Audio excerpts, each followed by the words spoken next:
My name is Pilar Suguimoto. I am affiliated with the Center of Medical Education and also a member of the Department of Global Health and Social Epidemiology here at the School of Public Health. So today I'm going to talk about infectious disease epidemiology in the world. I understand that last week Associate Professor Tirani, she talked about infectious disease through human history. So today will be a little bit, I will take over from maybe the last part of her talk. I hope it's okay. I suffer from a little of allergies, so if I start coughing, I apologize beforehand. So let's first see a little overview. Worldwide, it's estimated that in 2012, there were 56 million people who died. And from this number, most of them were due to non-communicable diseases, 68%. But a significant proportion of these deaths were also due to communicable diseases, maternal, neonatal, and nutritional conditions. If we look a little further into this number, 17% of them are only attributed to infectious and parasitic diseases. 9% of deaths were due to injuries. But out of these significant proportion, the distribution among countries is actually very disproportionate. In low-income countries, 38% of the deaths are from infectious and parasitic diseases. So this tells us about how relevant it is to study and talk about infectious diseases, especially in the global context. If we see here the top 10 causes of death for the year 2012, to your left, you can see the global. In the global scale, most of the causes are non-communicable diseases. And although the disease patterns changes constantly, communicable diseases remain a leading cause of mortality and morbidity, especially in less developed countries or in low-income countries. You can see here highlighted in red. To your right, the column to your right shows you the leading causes for low-income countries. So you can see how the top 10 causes are communicable diseases, low respiratory infections, HIV/AIDS, diarrheal diseases, and malaria and tuberculosis.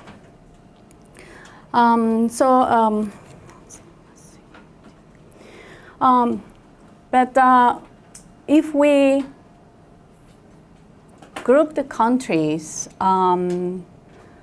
if we see them through the WHO region distribution, we will see in this graph, for instance, how much of the burden is faced by different regions in the world. If you see here to your left, the first two columns, this is crude rate by cause of groups. From the year 2000, we're comparing to the year 2012. So if you see here, the first one, here is, for instance, year 2000 for the WHO region of Africa. We compare these to the year 2012. Okay, this is for the region of Africa, Americas, Southeast Asia, Europe, Eastern Mediterranean, and Western Pacific. If you see with the colors, the light blue will be communicable, maternal, neonatal, and nutritional conditions. So you can see here how much disparity there is between these regions, and especially in the WHO African region. Despite some positive changes that you can see here from the year 2000 to year 2012, the decline of communicable maternal, neonatal, and nutritional conditions, they are still bearing much of the, they are still facing much of the burden, globally speaking. So I don't know if you are familiar with this measure, the DALYs. Has anybody ever heard about DALYs? Can you raise your hand? Yes? Okay, so it's good, it's not unfamiliar. For those of you who haven't heard about this, I'll quickly just mention what it means, okay? This is actually a measurement. You know that the burden of the disease, you can see it through incidence, through prevalence, mortality. But we also have this other measure called DALY, okay? The World Bank, WHO, and the Harvard School of Public Health started this big project called the Global Burden of Disease in the late 80s. And they developed this measure that stands for Disability Adjusted Life Years. Okay, this is a measure of the overall disease burden, and it's expressed in cumulative number of years lost due to ill health, lost to disability, or to early death, to premature death, okay? If we see here the graph, when we are born, generally we're healthy, and you have a certain life expectancy for specific countries. So you're expected to live until this moment, right? But during the course of your life, you will be sick, you will be ill, you will have a disease. And for that, you may have, sometimes you will be ill, then you will recover your health, you may be ill again. Or maybe at the end of your life, you can suffer from a disease severely impairing your life. Or maybe you will die prematurely, meaning you will die before the life expectancy for the country. Okay, so if we sum all these years that we lost because we were not in healthy condition or because we died prematurely, we'll have a measure called DALY. Okay, and we can use DALY actually to compare diseases that, for instance, may just kill you compared to those that, instead of killing you, will give you disability or ill health during a number of years, okay? This is to measure different burdens of diseases. So in 2012, the total global burden of disease was more than 2,744 million DALYs, okay?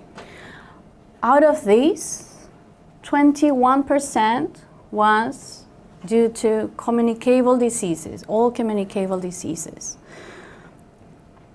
So infectious diseases will account for 21% of the DALYs, which will reflect the number of healthy years lost to an illness. Then we have different conditions here if you see the figure. And HIV, you will review it next class with Professor Kihara. Today I will talk a little about malaria, tuberculosis, and other infectious diseases. But first, let's see some key terms so that we speak the same language and that we understand each other. These are very basic terms that we will be using throughout the class and most probably throughout the course. So I like to make sure that we all understand the same thing. Incidence, for instance, the measure of the number of new cases, okay? New cases of a characteristic, such as an illness or a risk factor, that will arise in a population on a given period of time. We have also incidence rate. We will mention the incidence rate, which is a measure of frequency with which a disease will occur in a population over a period of time, and typically it will be expressed as number of cases per person, year of observation. okay? And then we have prevalence, okay? Prevalence will refer to the total number of individuals in a population who have a disease or a health condition at a specific period of time. Now, two other key terms that you may have already heard of last week with Associate Professor Tirani was emerging disease. Do you remember these, right? Emerging disease are those diseases that have not occurred in humans before, or they have occurred previously, but affected only small numbers of people in isolated places. Okay? Or they have occurred throughout human history, but have only recently been recognized as a distinct disease due to an infectious agent. And then we have also re-emerging diseases. These are diseases that once were a major public health concern, or globally or in a particular country, and then they decline dramatically. But they are again becoming health problems for a significant proportion of the population, such is the case of malaria and tuberculosis. And this is why I'd like to touch on these two diseases. This figure is taken from a paper from the authors Morens, and the title is The Challenge of Emerging and Re-Emerging Infectious Diseases, published in Nature, if you want to read a little more about these.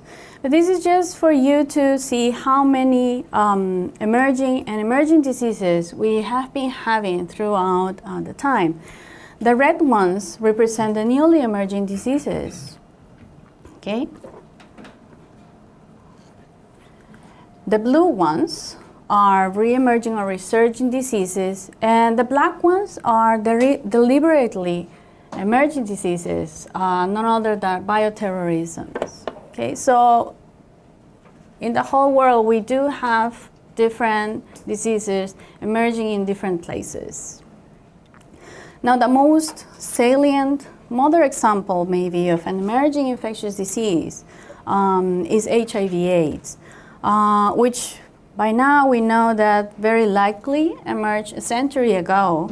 And after multiple independent events, the virus jumped from a primate host to another, and then subsequently spread readily within the human population.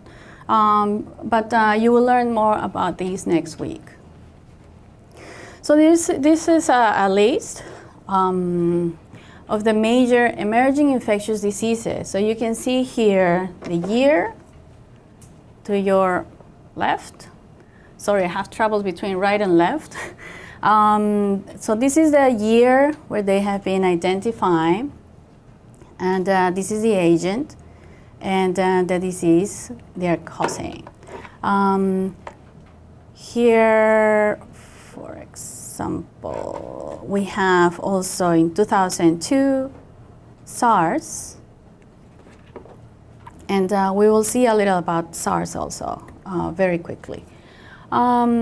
Other more recent emerging infections, we see here 1997. This is up to 2003, but it's not an exhaustive list. So let's see very quickly about, for instance, West Nile virus, identified in 1999. West Nile virus is caused by a virus that is transmitted to humans by infected mosquitoes. And it can cause a febrile illness, so you will have fever. It may cause encephalitis or inflammation of your brain, or meningitis, which is inflammation of the linings of the brain and the spinal cord. So it's pretty serious. It was first isolated in Uganda in 1937, and from then on, it caused infrequent outbreaks from 1950s throughout the 1980s. in these countries: Israel, Egypt, India, France, and South Africa. But starting from the mid-1990s, the frequency and the severity and the geographic range of West Nile virus has increased. Today, it is most commonly found in Africa, West Asia, Europe, and the Middle East. If we see this figure taken from a paper also published in this journal, Biomed Research International, I don't know if you can actually read from the handout. Sorry, it's maybe the font is too small, so I'll read a little bit about the text here. You see three colors in this figure. The red color shows you human positive cases of West Nile virus. Okay, so these would be the red ones. The blue area is for mosquitoes. Mosquitoes positive to West Nile virus. Obviously, the gray one is where there is no information. So now you can see how it is really spread throughout the world. For Japan, South Korea, Finland, and Sweden, actually it says positivity for West Nile virus have been detected only in birds.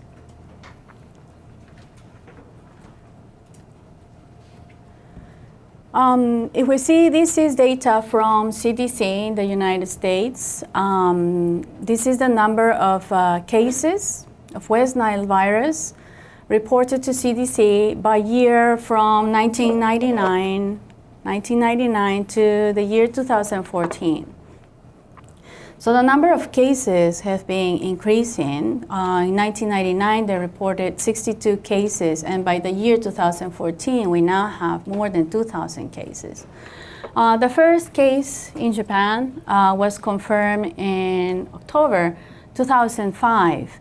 And it was a male patient in his 30s, and he was returning from the US. This is another example. This is SARS. You may all have heard about SARS in the news. SARS stands for Severe Acute Respiratory Syndrome. And this is data from the outbreak that we had in the year between 2002 and 2003. SARS is a viral respiratory illness, and it's caused by a coronavirus called the SARS-associated coronavirus.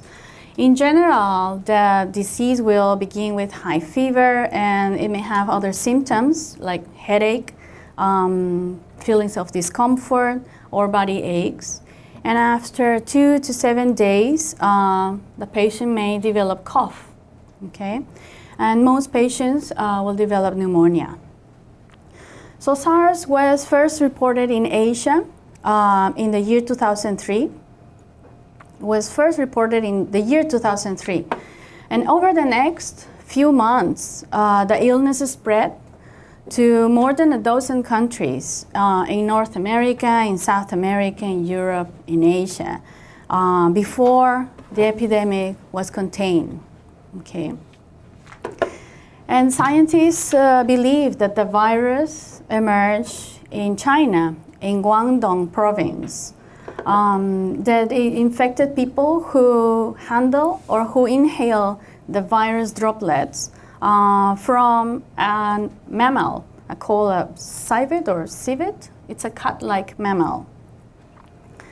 By the year 2004, the disease had already spread in humans, and scientists are not sure whether it will return. This is a global figure of the virus and deaths reported up to 2003. This is for the outbreak. The darker color shows you infections and deaths. A little lighter one is 4 or more infections, and the light one is places with less than 5 infections. So SARS seems to spread by close person-to-person contact, and it's thought to be transmitted most easily through respiratory droplets.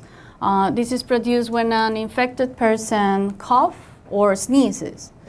So the virus can spread when a person touches a surface or object contaminated with infectious droplets and then touches his mouth, his nose, or his eyes.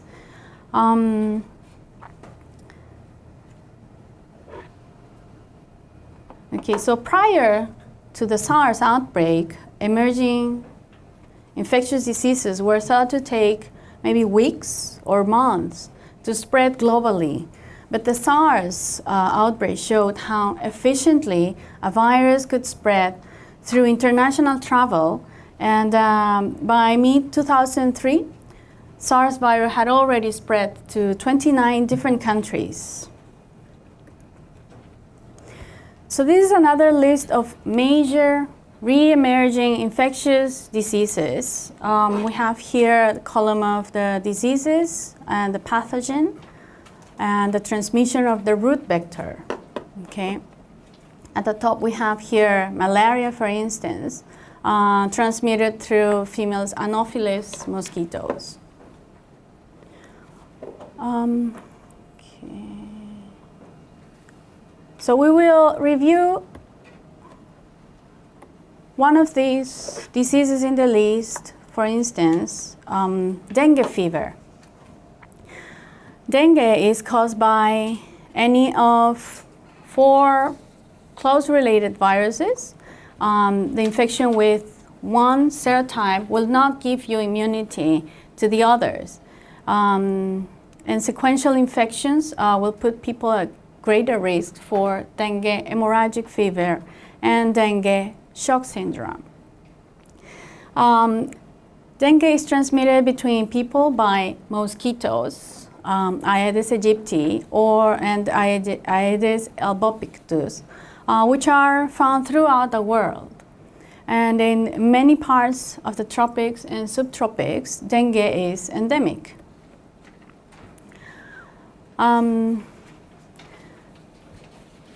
So the 4 dengue viruses originated in monkeys and then independently jumped to humans in Africa or Southeast Asia.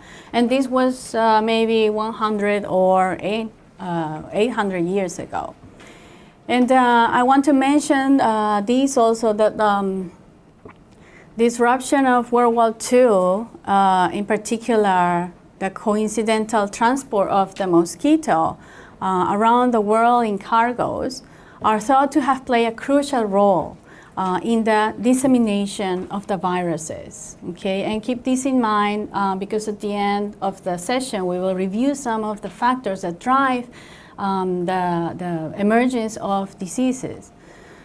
So dengue fever was first documented only in the 1950s during epidemics in Philippines and Thailand.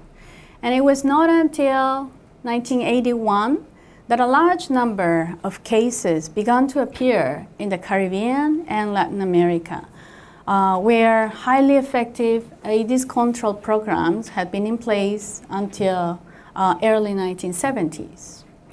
If we see a map of the world, we can see here that now dengue is endemic in at least 100 countries in Asia, the Pacific, the Americas, Africa, and the Caribbean. And WHO estimates that 50 to 100 million infections occur every year, including 500,000 of cases in children and around 22,000 deaths also in children. So another emerging disease that I think it would be appropriate to mention would be Ebola virus disease. Not many years ago, we read on the news this big outbreak of Ebola, right? What we need to know is that Ebola first appeared in outbreaks in Sudan and the Democratic Republic of Congo, or DRC. And this was in the 70s, in 1976. There are 5 species of Ebola virus that have been identified, and 4 of them are known to cause diseases in humans. The Ebola virus disease is severe, as probably you read on the news. It's really severe and often fatal. Okay? Outbreaks have a case fatality rate of up to 90%. 90% of people infected will die from Ebola. Humans contract Ebola through contact with bodily fluids of infected animals or infected people. The fruit bat, an animal, is considered to be the natural host of the Ebola virus. So it's when people get in contact with the host that they become infected. And unfortunately, there is no specific treatment or vaccine available for use in people or in animals. I'd like you to see this graph. We mentioned Ebola has been appearing since the 1970s. Okay, so since 1976 until the big outbreak that we saw on the news until 2012, actually there were only a little more than 2,000 cases of deaths. Okay. Of total cases, and nearly 1,600 of deaths. And this is in a span of, 30-something years, okay?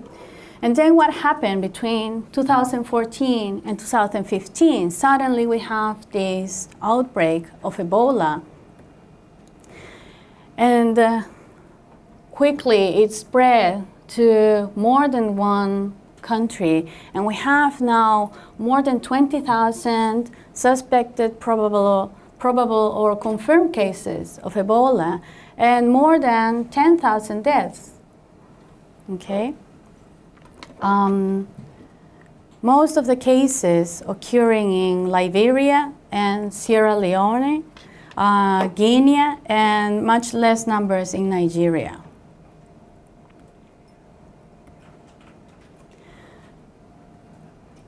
So this is taken from a paper published in PLOS Neglect Tropical Diseases. And this is to review the socio-economic and the environmental factors that may have influenced Ebola's emergence. Okay. Here we have factors such as environmental features. Okay. Why mainly these 3 countries were severely affected by the outbreak. There are also some human resources and infrastructure factors that will facilitate the spread of the disease. For instance, look at these numbers. Number of physicians per 1,000 people in 2012.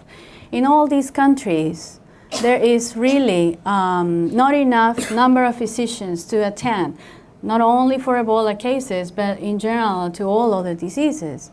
Improved sanitation, if we see how improved sanitation for these countries, only 19% for Guinea, 13% for Sierra Leone. And you can see also how dramatically different it is if we see the rural and the urban. Here in Sierra Leone, improved sanitation in rural areas is only 7%, whereas in urban settings is 23%. Also, improved water source for these countries, all of them less than 50%, they have improved water source, and as little as 25% for Guinea or Liberia. When we see now some population features that also play a role, we see how the urban population has increased, okay, in these places. More than 200% increase since the 1960s to the moment of the outbreak in 2012. So urban population has increased very quickly. Both 3 countries have civil unrest. Okay, so the context also plays a big role here. Literacy is low as 25% for 2010 in Guinea. And there were also some cultural and behavioral features that proved to be a facilitator of the spread of the disease. For instance, the bushmeat consumption. This is the very first fact that put people in risk. Do you know what bushmeat means? Anyone? Have you ever heard the word bushmeat? No? I guess? Okay, usually we get our proteins from meat, let's say cow, fish, poultry, right? But in some other places, some other settings, it's difficult to get the protein from these sources. So they get proteins from other types of animals, wildlife animals. And this is bushmeat.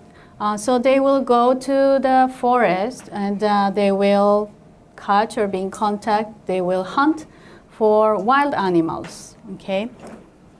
And this is very extended in these places. Then also the use of traditional burial practices. In many countries, maybe your countries too, when someone passes away, when someone dies, we will usually maybe hire services of a company or a funeral services. But in these settings, it's traditional that when your relative dies, the members of the family will take care of the corpse. So they will wash the corpse. So if you can imagine if this person has had a disease, the body fluids become in contact with healthy individuals. So now these healthy individuals will also get infected. Okay, and these are traditions very strongly, deeply rooted in these settings. This is a report from WHO. Maybe the borders are not that clear, but this is Liberia, Sierra Leone, and Guinea. And you can see how the spread of this disease has really crossed national borders. Okay, the diseases, they don't really need passport to go to the next neighboring country. So they easily would spread along. Another more recent virus and outbreak that we have seen is the Zika virus, right? This was very recent on the news, and we now know the transmission, probably mosquito-borne through Aedes species. But then we also know that some transmission may be due to sexual transmission. Okay, sexual transmission, blood transfusion, mother to child maybe. About the symptoms, and this is the scary part, that they can be subclinical, meaning that they are not really prominent symptoms. It could look like a mild influenza. Some severe manifestations have been described, including Guillain-Barré syndrome in adults and possible microcephaly in newborns of infected mothers. To this day, there is no effective treatment for the Zika virus. So for prevention, there's no vaccine. And the public health response is primarily focused on preventing the infection, because there is still a lot that we don't know. Zika was declared public health emergency this year in February. But the virus has been already identified in 1947. It was 1948. The virus was recovered from a mosquito Aedes in Uganda. And the first cases were detected in Uganda and Tanzania, or United Republic of Tanzania, in the 50s. Then we have some human infectious maybe across Africa and Asia through the 60s and 80s. But we saw the large outbreak in the French Polynesia and Brazil between 2013 and 15. So this is taken from WHO, and you can see here, well, maybe not very clearly. This is a timeline of the cases. And now you can see how it has quickly spread to different parts of the world.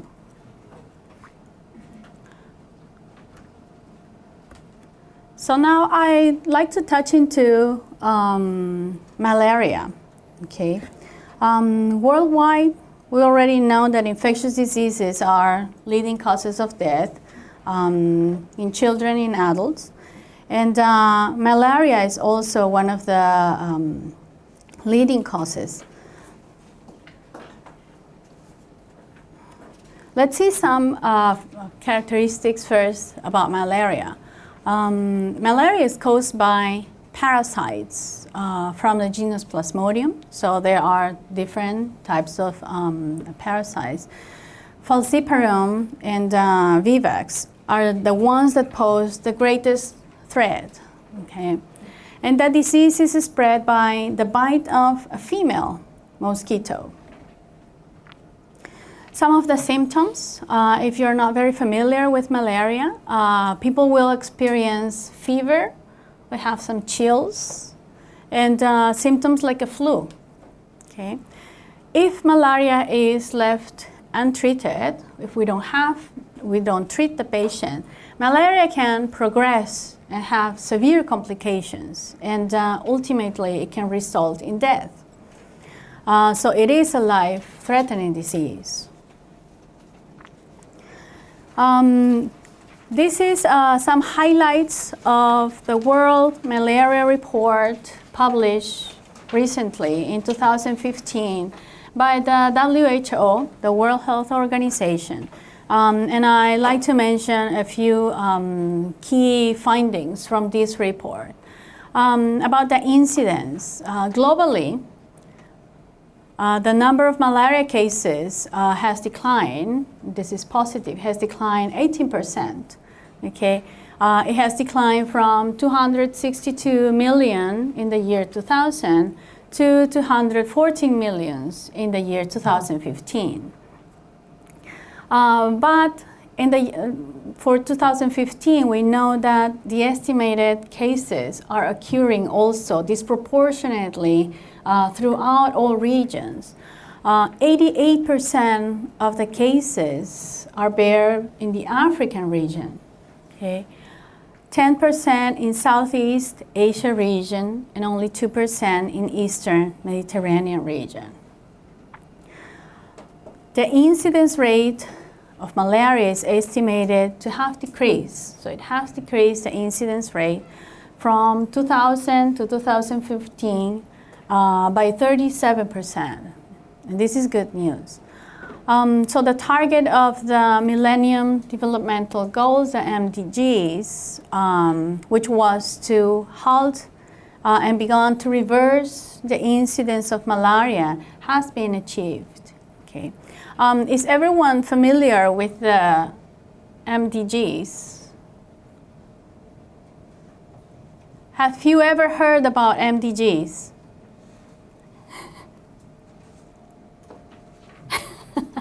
Thank you. No? Oh, okay.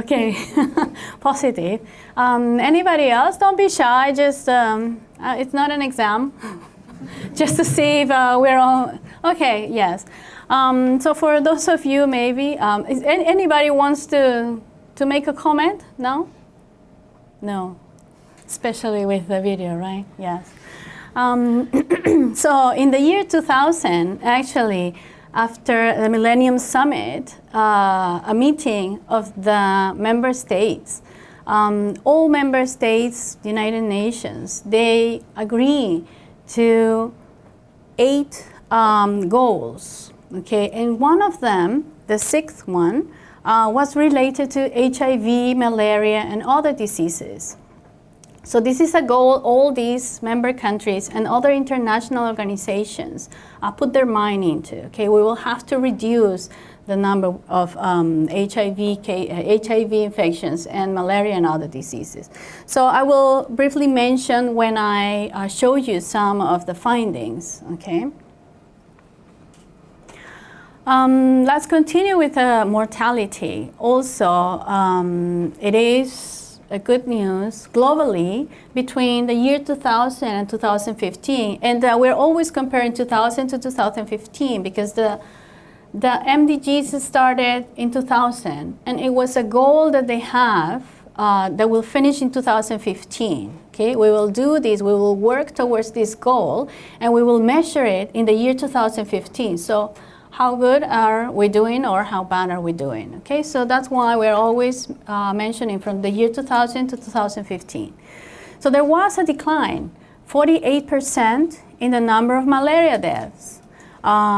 We went from more than 800,000 to 438,000 in these 15 years. But again, the deaths are mostly occurring in the African region. 90% of them are in the African region, 7% in the Southeast Asia region, and 2% in Eastern Mediterranean region, okay? Mortality, malaria mortality rate is decreasing also by 60% globally. This is a graph, hope you can see this. This is for you to see in general the decline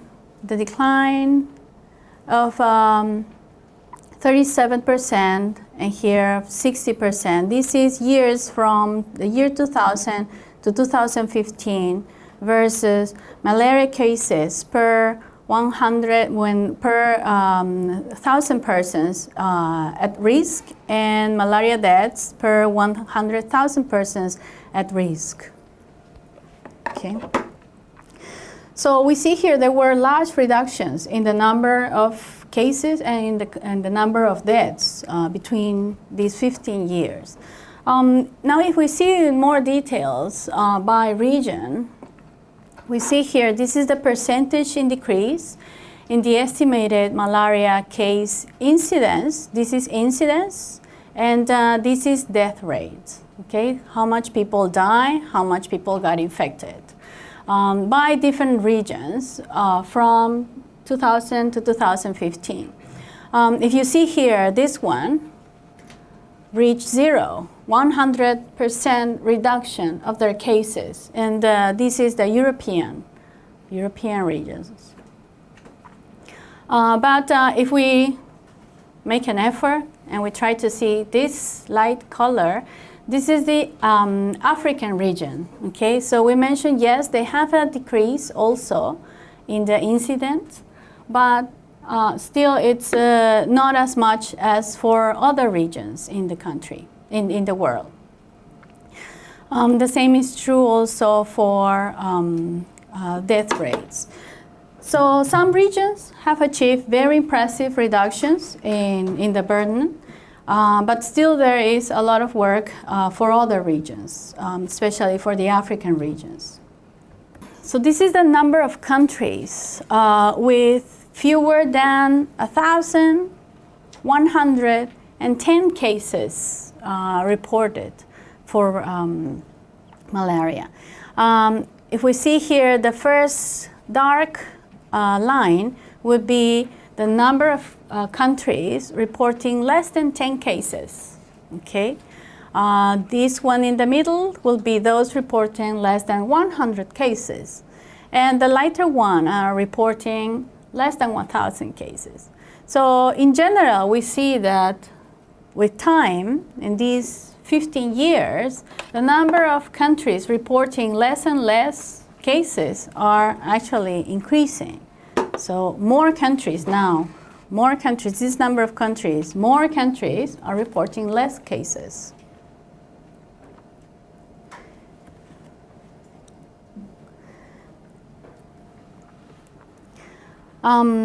If you remember from the previous slide, this one, this is the European region. So now we will see what happened here. This is the elimination of malaria in the European region. This is a graphic, this is a picture of malaria cases, indigenous malaria cases in WHO, the European region, from 1990 to 2015. And actually, in 1975, the European region, except from Turkey, was considered malaria-free. They were free of malaria. But this achievement is, as it was and is now true, is fragile.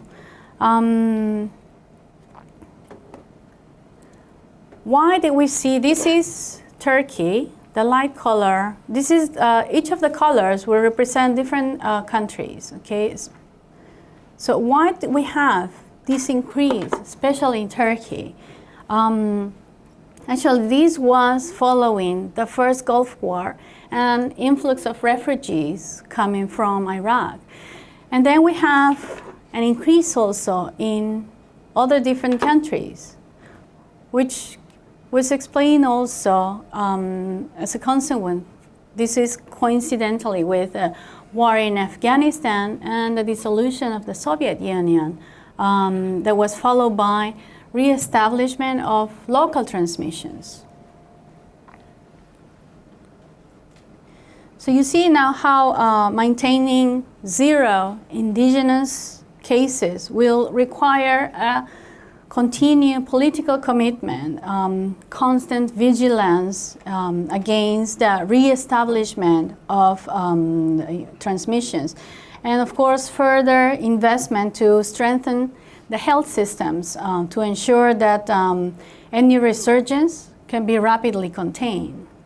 So when we think about African region bearing most of the cases and most of the burden, we see the global burden of mortality is dominated now in countries in sub-Saharan Africa, and from them, DRC, Democratic Republic of Congo, and Nigeria, altogether, those two countries account for 35% of the global total, 35% only in these two countries of the estimated malaria deaths.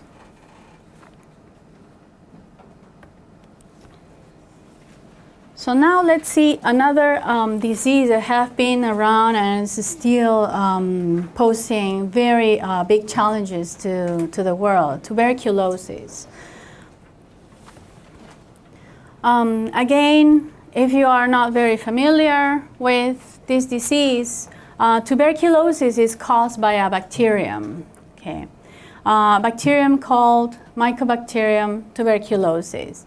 Usually, it will affect your lungs. It will give you pulmonary tuberculosis or pulmonary TB. But the bacteria can actually affect any other parts of your body. It can affect any part of your body, and then it will be extrapulmonary tuberculosis. But not everyone, not every person who gets infected with tuberculosis, with the bacteria, will become sick. And these persons will be with latent tuberculosis infection.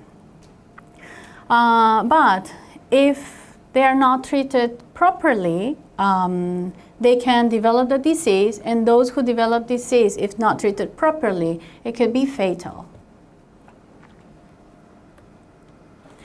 A few signs and symptoms for tuberculosis. Usually tuberculosis in the lungs may cause you to cough at least 3 weeks or longer.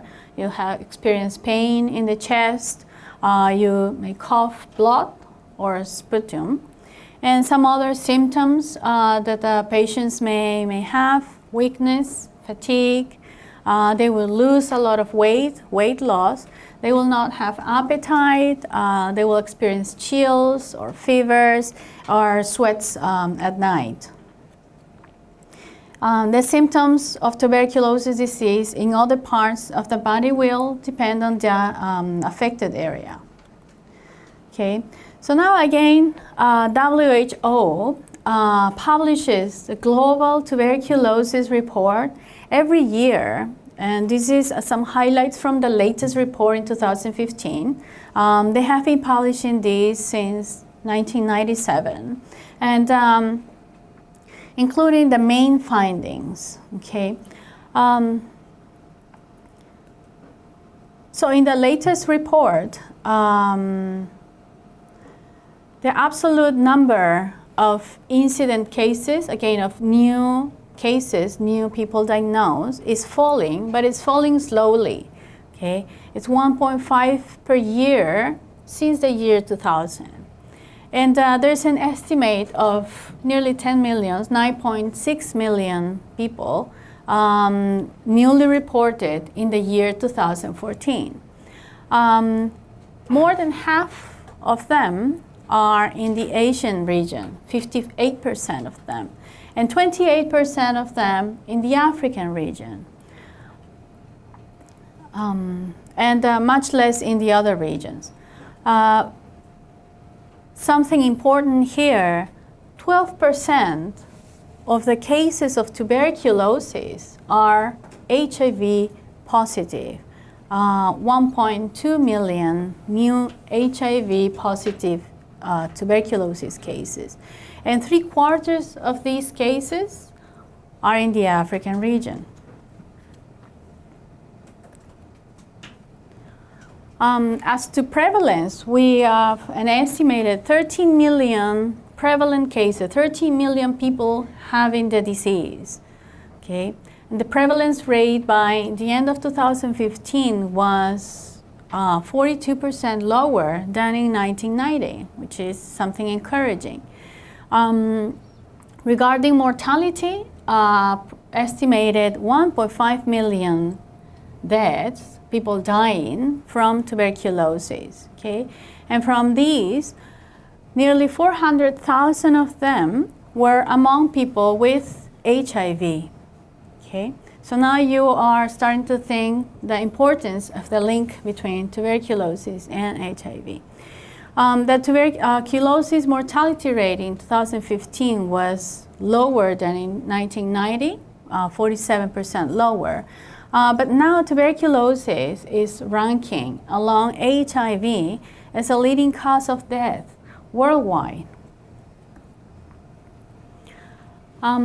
This is a figure taken also from the report from the WHO, and to your left, here you have the countries with the highest absolute numbers. Okay, so this is measuring only the number of cases, absolute numbers.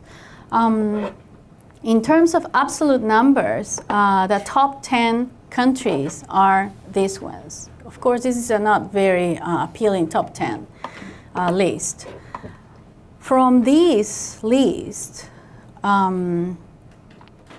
more than half of the absolute numbers are there in these 5 countries: India, Indonesia, China, Nigeria, and Pakistan. Altogether are reporting 54% of the total global. But these are absolute numbers. And the graph to your right takes a look at the number of new tuberculosis cases, but relative to the population size of the country, or in other words, the incidence rate. Okay? And if we take in account the population size, then Lesotho is the worst affected.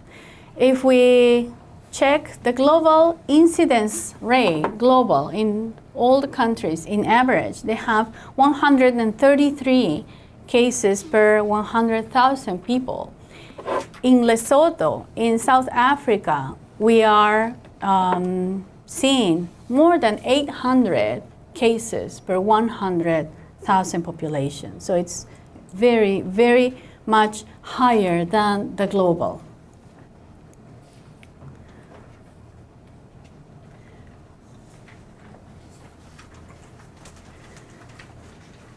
So we see that the number of new tuberculosis cases relative to the population, or in other words, the incidence rate, varies widely among different countries. Here you can see, this is a map showing you different estimated new tuberculosis cases per 100,000 people. Okay, so the darker the color, the highest the incidence. Now you can see how it's concentrated in some part of the world. The lowest rates, the very, very light color, the lowest rates are found mainly in high-income countries, okay? Canada, United States, Australia, New Zealand.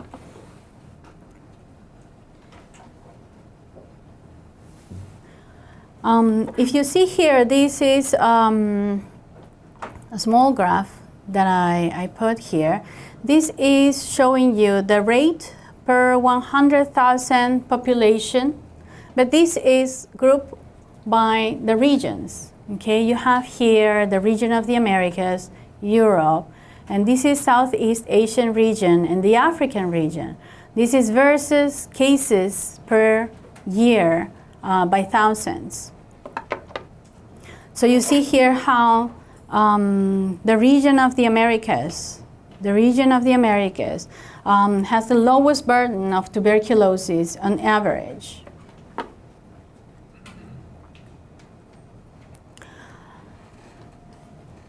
If we see globally, the incidence rate was relatively stable from 1990. This 1990 to 2015. The incidence rate was relatively stable, and then around the year 2000, from the year 2000, it started to fall. Okay. And this is for prevalence, and this is for mortality. Okay. The dotted line is actually showing you what was the goal with the MDGs. Okay.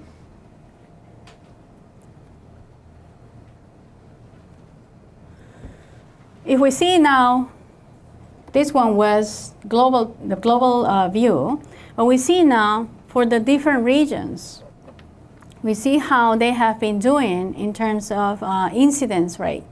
This is from the year 1990 to 2015. You can see here how it really had a more steep fall in the Americas compared to Africa, for instance. So the MDGs target were met in all the 6 WHO regions. They halved, they stopped, and they reduced, they start decreasing the incidence. This is the estimated prevalence of tuberculosis. This is from 1990 to 2015 for all the regions. You have here Africa, the Americas, Eastern Mediterranean, Europe, Southeast Asia, and Western Pacific. And these horizontal lines will represent the target goal for the MDGs. Okay? This is a 50% reduction in the prevalence rate by the year 2015 compared to what they had in the year 2000. Okay? So actually, before the 2015, some regions had already achieved their goals. And for the others, they are still not reaching. Others are very close.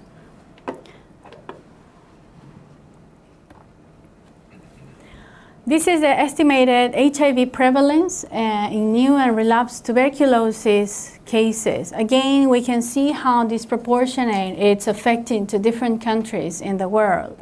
The darkest colors showing you highest prevalence, also concentrated in certain parts of the world. And as I was earlier mentioning about tuberculosis and HIV, tuberculosis now ranks alongside HIV as leading cause of death from an infectious disease. If you see here, this is the top causes of death worldwide. This is a much nicer figure from the very first one that I showed you. You have here ischemic heart disease, strokes, lower respiratory infections, and here you have tuberculosis. Okay, this is worldwide, top causes of death. And here you have HIV and AIDS. But now you have cases of tuberculosis that are also HIV positive. So there's an estimated 1.5 million tuberculosis deaths in the year 2014. 1.1 were non-HIV positive, so HIV negative patients. But 390,000 of them were HIV positive, this figure. Okay? And the thing is that HIV positive patients dying for tuberculosis under the international coding, they will be coded as a cause of death as HIV. Okay, so there is a group there that are actually also having tuberculosis, and maybe they are not being counted for tuberculosis numbers. So globally, in 2014, there were in average 16 tuberculosis deaths per 100,000 population. This is among HIV negative patients. Okay. But maybe approximately 80% of the deaths among HIV negative people is occurring in African region and Southeast regions. So there is a considerable variation. There is a very dramatic variation between or among countries.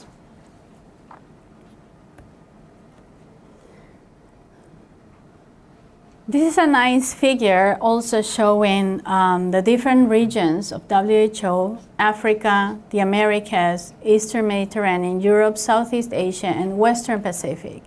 Again, the dotted line is the goal, okay, the MDG's goal. But this one reflects the mortality rate, the global mortality rate, excluding those who are HIV positive.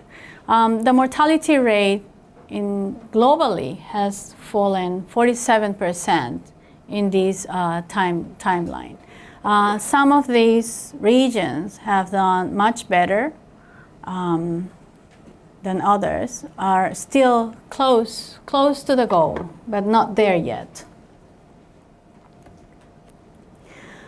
Another important issue about tuberculosis, and this is true also for malaria, even though I didn't touch it, but is drug resistant. Okay, we all know how long and how many drugs we have to take when you are infected with tuberculosis. Anybody, maybe a doctor among you would like to share? No? A comment? No. Okay, everybody is shy. Okay, I'll do it then. So the first line of treatment for tuberculosis, you have to take several drugs for 6 months. So 6 months taking the drugs, okay? Then you have, of course, second line therapy and so on. But a big issue would be multi-drug resistant.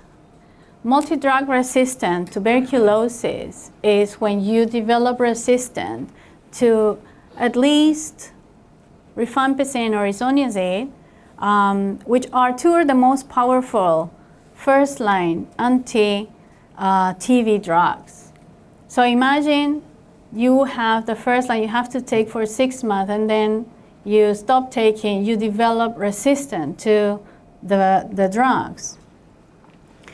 And even more dramatic would be that you develop more resistance to the second line. Extensively drug-resistant tuberculosis, or XDR-TB, is multi-drug resistant, so resistant to these two first-line drugs, plus resistant to at least one fluoroquinolone and a second-line injectable drug. So these poses a big challenge to the fight and the control of the epidemic. The first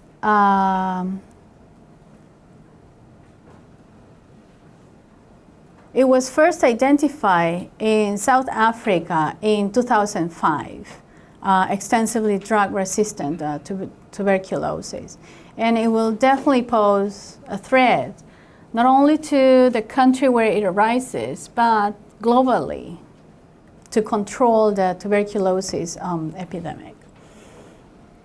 So globally, and this is talking about drug-resistant tuberculosis, globally, we estimate 3.3% of new tuberculosis cases and 20% of those previously treated cases as having multi-drug resistant tuberculosis. And this will remain, it has remained virtually unchanged in recent years. Extensively drug-resistant tuberculosis has been reported by already 105 countries by 2015. And an estimated nearly 10% of the people with multi-drug resistant tuberculosis have extensive drug-resistant tuberculosis. In 2014, there were an estimated more than 400,000 new cases of multi-drug resistant tuberculosis worldwide. And nearly 200,000 people die from multi-drug resistant tuberculosis.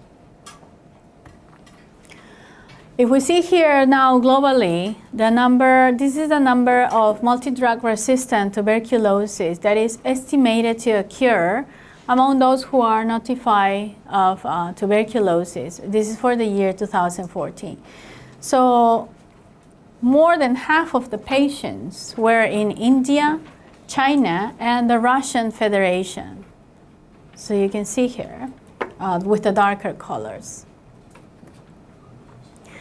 So what is driving the emergence and the re-emerging of infectious diseases? Along my talk, I have mentioned few of them. Now we'll try to put them a little more organized. So we have different drivers, and the list is increasing. First, the increasing population. Okay, population is growing. The explosive increase in the number and rapidity of commutation. Now you can go from one place to another in few hours. In only one day, you can go across the globe, right? The import and the export of food stock is also a driving factor. Some diseases of development, like construction of dams, can also affect.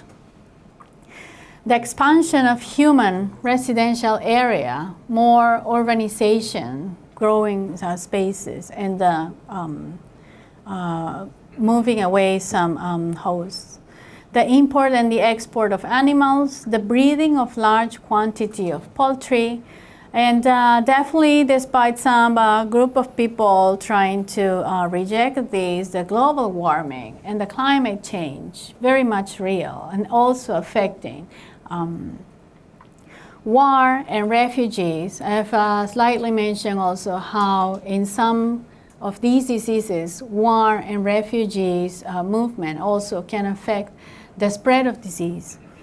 The increasing nursery schools, and I think if there are some mothers here or people having small children, you may know that once your children start going to nursery, they start getting a lot of diseases, not only care, but the kids will share a lot of these viruses or bacteria. Increasing elderly care facilities, again, the same people confined in a place also will increase the risk and the possibilities of getting an infection.